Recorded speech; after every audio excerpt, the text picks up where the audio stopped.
taxes. This May 2nd, vote no. Say no to McAllen ISD Bond Proposition A. Early voting starts April 20th. Say no to McAllen ISD Bond. This ad is paid for by Defend the Dream PAC.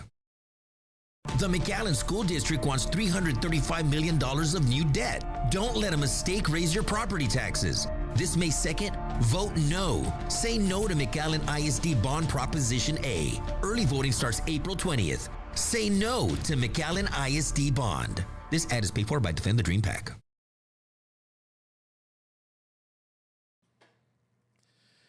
And welcome to another edition of Pulse of the 956 from News Talk 710 KURV. I'm Sergio Sanchez, and this podcast product from KURV is the spotlight.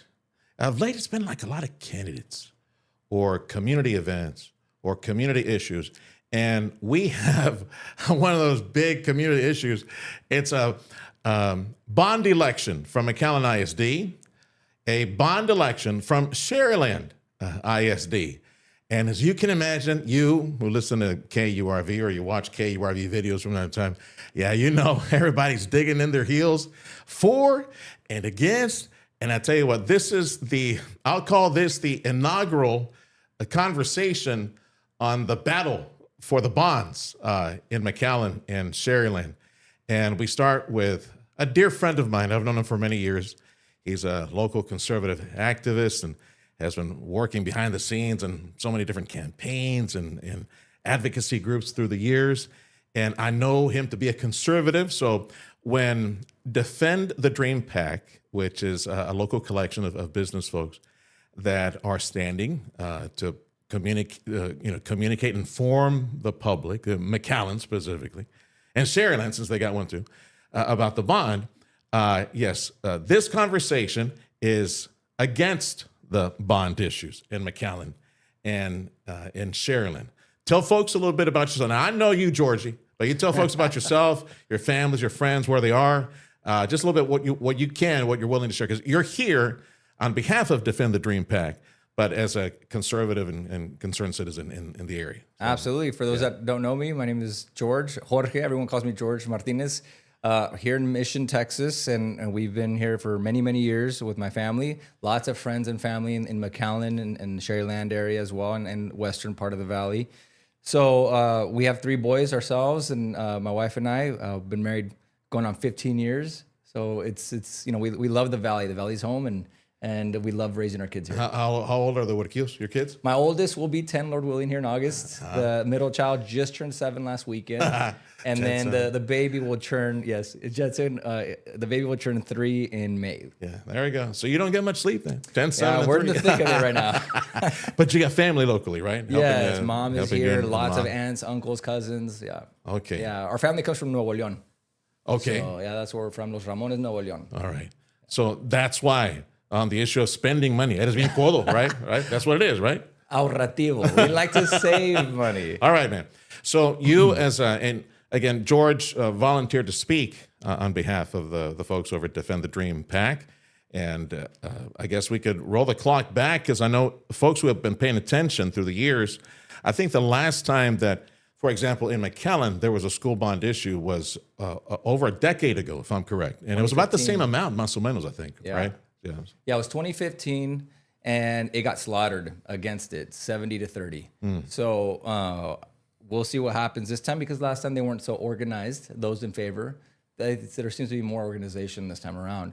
However, given the circumstances we're in with the economy, not everything is looking great. Obviously, with this war in Iran, it caused fuel prices to skyrocket, appraisals going through the roof, and bonds across the state failing over a majority of them in November. Brownsville, PSJA, Rio Grande City ISD, they all failed in November. And, people are tired of getting taxed out. We are feeling the squeeze. Yeah, appraisals. You mentioned appraisals. I've had conversations before with folks that are part of the Defend the Dream PAC. They've done interviews, just regular interviews on the program. And the movement to rein in appraisals, that's like the driving force behind that Defend the Dream PAC, is to Why does it have to go up 7%? And why does it have to go up every year? And why does it go up for 10% for some people and only like 3%? But why does it go every? So there's a movement, and I think they're rallying the forces at Defend the Dream PAC for the legislative session next year. Try to reform that, make it a bit more fair, and ironically, more like it was explained to me by one of the founders. Make it more like Massachusetts and California, where they only appraise every 3 or 5 years, or something like that. Yeah, so thankfully, Governor Abbott has a proposal that of his 5-point plan, and one of them is this appraisal part where it would go up 3% every 5 years. So it'd be even better than California. That would be indexed kind of close to what inflation is, muscle mass. Yeah, so we're hoping that gets done. We would feel some relief with that, because a part of it is relief, but the other part is reform. We reformed the system in 2019. However, schools, cities, counties found loopholes to still get more money without going to voters, using certificates of obligation and tax anticipation notes. The county courthouse, they used a lot of money using certificates of obligation. They said, oh, your taxes aren't going to go up. However, they got taxpayer money to pay for it, which means property taxes eventually go up because we have to pay for that. Jorge Martinez is here on behalf of Defend the Dream PAC, and Defend the Dream PAC is taking a no position on school bonds that are coming up in McAllen and in Sharyland ISD. And if this is the first time you hear, what, there's an election? Yeah, it's coming up. April 20th is first day of vote, McAllen ISD area and Sharyland ISD area for voters that are in those two districts.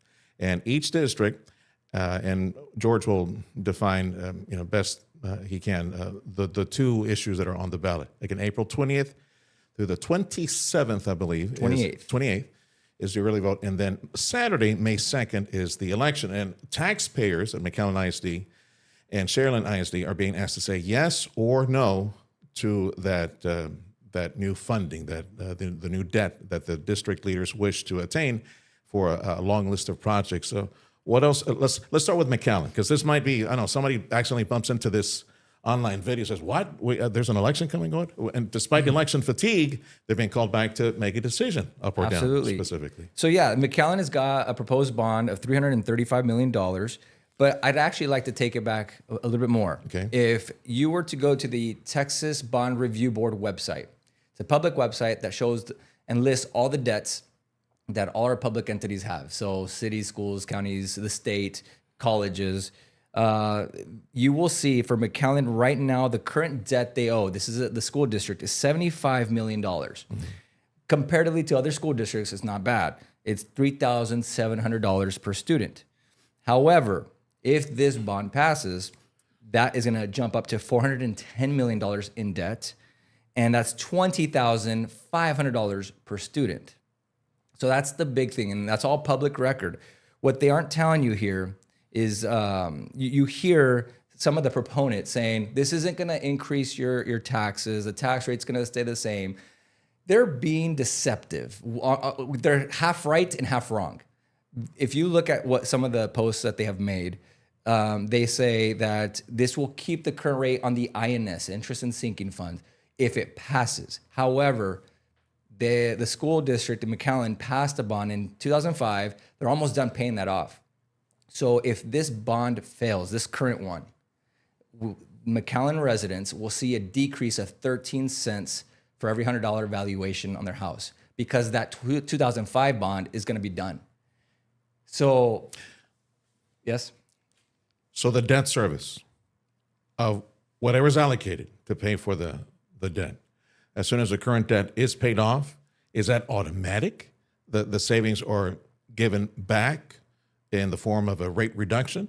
Is that your understanding? My understanding is a rate reduction. It goes down 13 cents. Or like all things, they have to be voted, No, yeah, it would go down. Just like if you owed a loan on your car and you paid that off, well, then you've got rid of that debt. It's the same here. You're going to get rid of that debt. Your rate is going to go down, whatever your value of your home is, and subtract the 13 cents for every $100 valuation. Mm-hmm. And whatever that ends up being, it might be $200, $300, I'm not sure. However, what I do know is this. When they say taxes aren't going to go up, the rate might stay the same, but it's because old debt is falling off, and they're trying to maintain new spending for the next 30 years.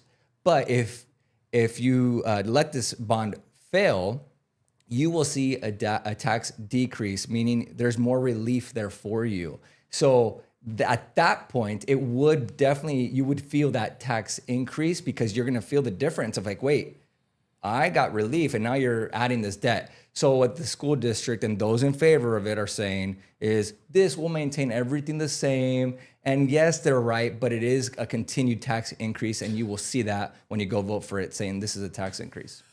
Jorge Martinez, on behalf of Defend the Dream PAC, they're taking a no position on the proposed school bonds, the issues that will be up for voters on May 2nd, Election Day. Early vote is April 20th. We're focusing on McAllen right now, the McAllen ISD bond. There's also one in Sharyland. But spending on the debt load, old debt aside, new debt aside, the argument is that it's for things that need to be repaired district-wide. AC systems, electrical systems, infrastructure systems, perhaps some learning centers, things like that. What would you say on behalf of Defend the Dream and other like-minded folks like you? What would you say what is the argument in order to provide for all those repairs and refurbishments and training centers and things that they want? So most of those repairs, they could have been handled better if they would manage their finances better, but we're more responsible with it. There are needs, even if in your own home, where you have to repair your AC. It gets hot down here. We get that. You have to repair your roofs. We have bad storms down here. But if we were more financially responsible, that I think having audits to see where our money was going, I think we could avoid that portion of the bond. Overall, what I'm here to say is this is a tax increase, and this will impact your pocket. Those that say otherwise are wrong. Sharyland. What is it that they're seeking at Sharyland ISD? McAllen is 335 repairs, yes. ACs, systems, and some learning centers, other things that they want. What does Sharyland want with Sharyland is looking for $250 million for their bond. And theirs is, if you go back to the Texas Bond Review Board, it will show that their current debt is actually higher than McAllen's current debt. It's at $91 million. The current debt per student is $9,300. And $18 million is interest. So that's $1,800,000 per student on top of that. And then if this bond passes for Sharyland, that's $341 million in new debt. So that ends up being $35,000 per student. And it's more per student in Sharyland. There's less students versus McAllen.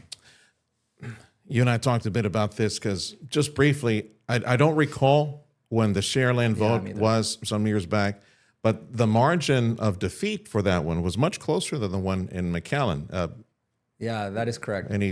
I don't remember the date. Guess what the reason was? But it was very, very close, like a handful or two.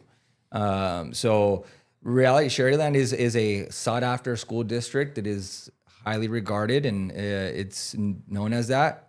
But it comes with the high property taxes as well.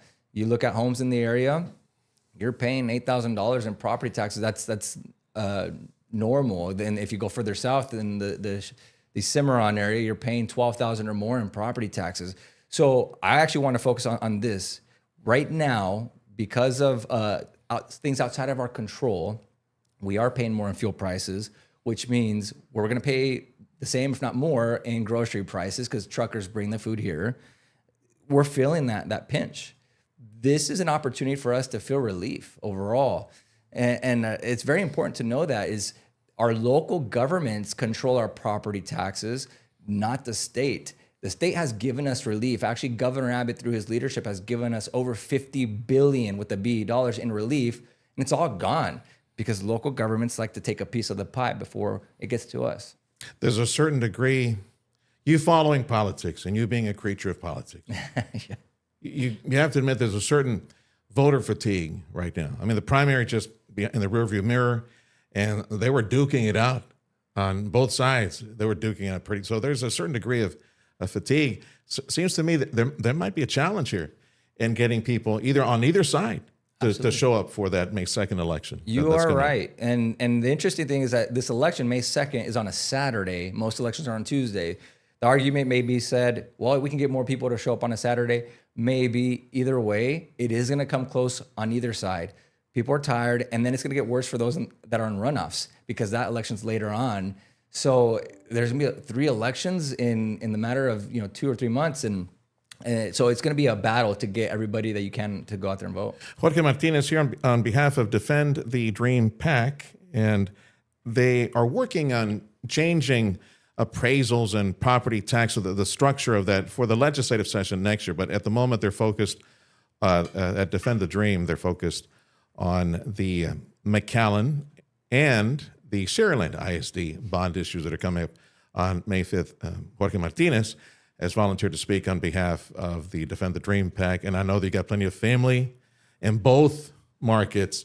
And in speaking with them about this, did you surprise some of them, telling them, hey, you got a bond election coming up here pretty soon? Yeah, a lot don't know about it. Right? Yeah, so it's very important to educate your community, and not just them, but also those that own businesses. You're paying double taxes at your home and at your business. It impacts our businesses, and obviously we want more jobs, more trade. That's really good for our economy. But this all gets impacted if it goes out to an increase, basically. Well, being that you're from Monterrey and so is your family, you got so many on both sides of McAllen and at Sharyland. I suspect you may have had a couple. I wouldn't be surprised if you had a couple of your family members say, well, George, we need this. Well, Jorge, we need that. Something like that. As of today, I have not had that. Okay. And I think it's more just for a lack of not knowing that this bond is coming up. And so actually, to that point and the voter fatigue, Governor Abbott is proposing in his 5-point plan, one of them, to have 2/3 of voters be able to pass any kind of tax increase. So really, school districts in November try to get a bite at the apple. And I said over half of them failed throughout the state. All of the ones in the Valley failed. If I'm not mistaken, there might have been one in there that I didn't mention. Maybe it was Harlingen. I don't recall. But this is really the last bite at the apple for school districts to try to get a bond passed, or cities as well, because if Governor Abbott gets what he wants, and he's already showed that he's got the votes to pass it, you will need 2/3 of registered voters to actually show up. So hypothetically, oh my goodness, if you pass a bond, if a bond gets passed in the future, I totally misunderstood that one. I thought it was 2/3 of the vote total. No, 2/3 of the registered voters. Yeah, so you're never gonna get there. So. And Wow. that's a proposal today. Yeah. We don't know what the final That's true. legislation That's will true. be, right? Yeah. So let's just hypothetically say that is what it is, and it passes. A bond comes up to election, and a total vote passes. It's a majority of people will approve for it, Yeah. but it's not the 2/3 of registered voters. With it dies. that district or taxing entity or something like that. And not only that, the other point to That's this interesting. is a rollback rate. If you can get 15% of registered voters, and that one could be the city or of overall constituents, but I'm pretty sure they're going to want to say registered voters, to call an election to roll back tax rates, you can do that as well. Okay. We don't have that option right now. Again, this is just a theory. It's a proposal of what we're talking about right now. Jorge Martinez, again, on behalf, volunteering on behalf of Defend the Dream PAC. We're talking about some of the proposed legislative changes to the tax structure, the property tax structure in Texas. At the moment, every year you get appraised, and every year it seems like your taxes go up because miraculously, hallelujah, your property is worth 10% more or 8% more, or some of y'all who are really lucky. Oh, look at that. You're 20% more for some reason. I know there's some forces at play in the market, how things are selling, and the way the market is in the Valley right now with the housing demand through the roof and the way homes are selling at more premium prices.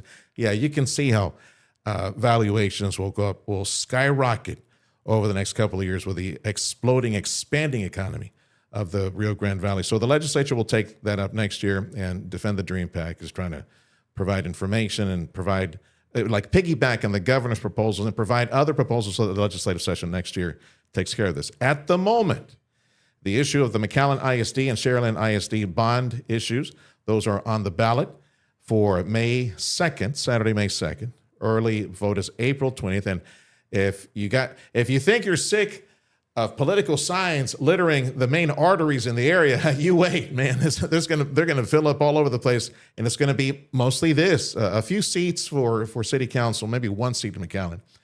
But yeah, a lot of the issues on the pro and against the bond issues at McAllen ISD and at Sharyland ISD. And the question to the earlier answer to leaders in McAllen, the trustees and other folks that are advocating for this, so we need this. It's not a luxury, it's a necessity. And yes, we could have done better job in fixing AC systems and things like that. Yeah. But we got to fix them now because it's going to be a hellish summer and fall and all those things. We got to fix these things like now. What would you say to them? Well, look, I'd say look at what's available or what the options are out there. If it's a one bond or if it's multiple bonds or propositions, that are out there. I can tell you that with Sharyland ISD, they're also looking for a aquatic center.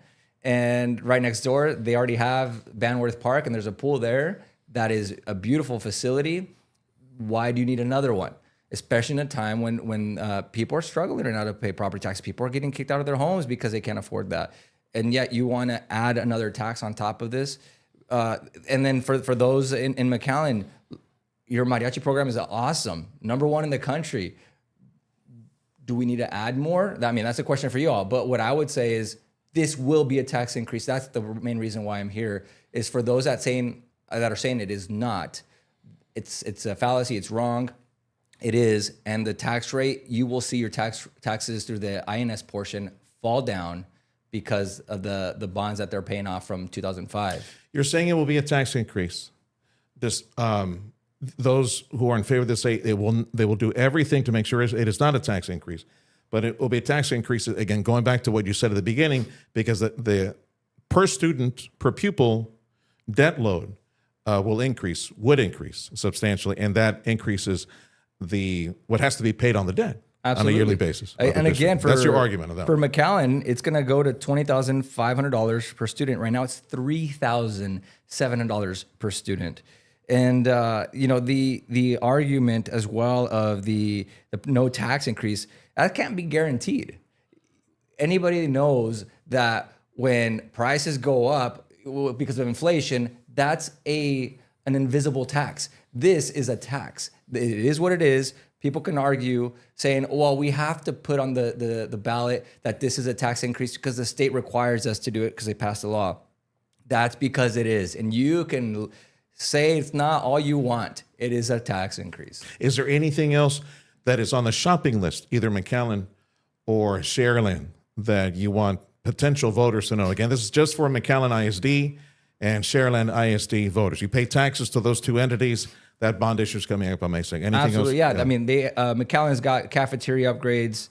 On top of that, Sharyland has got campus renovations and classroom technology. With the renovations, we were talking earlier about how people are just having less children, right? Population is going down of enrollments. Everybody except George. He's up to 3 and counting. Tell it, George. Right. Come on. But that's a discussion my wife and I have had. Should we go for another or not? Well, you need mama's permission for that one. Well, okay. It's the finances with it as well. It's does this make sense at the moment, right? We'd love to, but it's just the reality. And most of my family and friends that I know, 2 kids, and that's it, right? And so you see La Jolla shutting down 4 or 5 schools. Mission ISD might get there soon. They've already put out a statement this last week to see if anyone wants to retire early. And so these schools, they're starting to downsize because enrollment's gone down. And not only that, there's more competition, which is a good thing. You have great charter schools that have come in. And if you're not competing, well, that's what's going to happen. You're going to have to adjust. Yeah, I think you and I talked about this before. Because the population base is expanding. And we have a lot of young professionals coming. But maybe, as you said, some of these young professionals that are holding off, not having kids, right? Holding off having kids. But with the expanding base, there are families showing up. But I think the competition part of it is probably the more significant. As open enrollment has been around for over a decade. A decade now, right? Yeah. And there seems to be a lot of migration, or a lot is subjective. Some migration between the school districts, but in our personal business experience with on KURV with Edinburgh, they have anywhere maybe, if I remember the numbers correctly, maybe like anywhere between 5, 7, 8% of the census at that major school district is from out of district. They come in from, the neighboring districts, and just the open enrollment itself, plus the charters, plus their private schools, and maybe now this new experimental. I call it experimental because it's so small. Maybe they'll expand it. The ESAs. The Education Savings Account. esa cosa, where they send their kids to a private school. Absolutely, and we all want the best education for our children, and we're a good test case for the state of Texas with open enrollment. It was us, and I believe Grand Prairie ISD, the only ones in Texas at the time to have open enrollment. And to your point, Edinburgh has somewhere between 6 and 10% of kids that are out of the district coming in. That's because their parents believe that they have a better education for whatever their needs might be, right? And I know Mission collects some from La Jolla. We know that Edinburgh also collects from McAllen because of Tres Lagos in McAllen. Even though it's McAllen, they're in Edinburgh. Tres Lagos is McAllen. Yeah. But it's, you're right, it's Edinburgh ISD, ETJ, or part of their district, right? So and that's another problem. I'm not going to get into that. Okay. But I guess the point is there is competition, and there is migration, and there is movement, and I guess a demand for a quick response on the part of management to address those issues faster. And it's not just homeowners, again, it's business owners as well, that they'll see their rents increase, their monthly payments, whatever they're, at their facilities. So that gets passed on to the consumer. Business owners aren't going to want to pay a higher rent when taxes are going up. They're going to pass on that on to you and I, people buying the products or the services that they sell. There is an economic impact argument that I have heard from the proponents as well. Say, well, these projects are good for the local economy, for suppliers, for employers, for builders, for anything and everything that has tentacles into creating, providing for the repairs, providing for the improvements, providing for new facilities.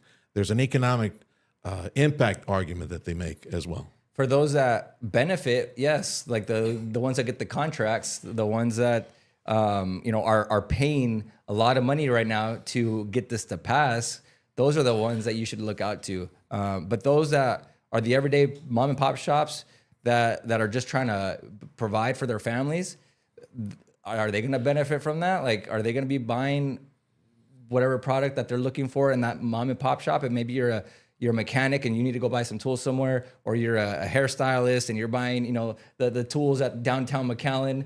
They're like, does that impact? Maybe that's an argument to be made. But at the end of the day, think about all the areas that we will get impacted negatively from this increase. Again, you're talking about people getting out of their homes and businesses shutting down because they can't afford the rent at the end of the month. In conversations that you have with friends and family, like-minded colleagues, and even folks at Defend the Dream PAC, does the topic of, again, an argument in favor of what folks who wish the bonds to pass, McAllen, 335, Sharon ISD was 200 and what? 25, actually. 250, sorry. 250.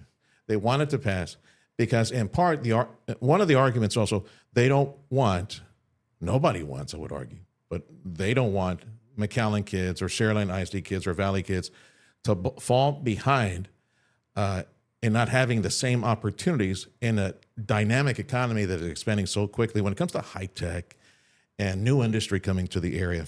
We need chemical engineers to work traditional fuels at the port. We need more trades, kids that know how to fuse steel, things like that. Yeah. They don't want the districts to fall behind. What would you say to folks who make that argument? Look, I don't want to speak in plurality here. I'm sure there's people that want that, but I haven't talked to anybody that wants that. At the end of the day, the voters will decide whether this is what they want, and that's fine if that's what the community wants. However, there will be negative impacts on it. Yes, it will be a tax increase if this passes. There's no ifs, ands, or buts, and anybody who says that it's not is lying. Anything else before I let you go? No, I appreciate the time, and I want to thank Defend the Dream PAC as well. Yeah, and like many previous candidates and issues and other topics, we'll have between now and May 2nd, it's going to go back and forth, like pickleball. I've never played pickleball, but it's going to be one of those things, back and forth on this issue. George, thanks for stopping by. Thanks for having me. Yeah, Jorge Martinez, my friend, he's speaking on behalf of Defend the Dream PAC.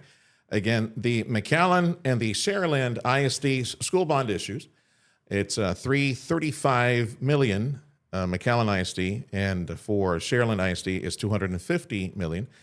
And you should go online and fine on behalf of the McAllen ISD and Sharyland ISD. They list, I think I saw it. I saw a whole shopping list of what they hope to do with the new debt that they're asking from taxpayers.